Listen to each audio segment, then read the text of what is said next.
ஒரு சில நேரம் காலை சமையலும், மதிய சமையலும் டக்குன்னு முடிக்கணும்னு நெனச்சோம்னா, அப்ப சட்டுன்னு எது தோணும் அப்டின்னா, 2 இன் 1 சமையலா தான் இருக்கணும். அந்த குழம்ப வச்சே காலை டிஃபனையும் முடிச்சிடணும், மதியான சாப்பாடையும் முடிச்சணுங்கிற மாதிரி.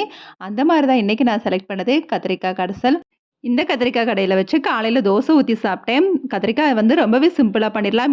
கத்திரிக்காய் சாப்பிடாதவங்க கூட இந்த கடைசல வந்து சாப்பிடுவாங்க. குழந்தைங்களுக்கு கூட இத வந்து பருப்பு கடைசல் மாரி தான் இருக்கும். ஸோ சாப்பிடுறப்ப கத்திரிக்காய்னே கூட ஃபைண்ட் அவுட் பண்ண முடியாத மாரி இருக்கும்.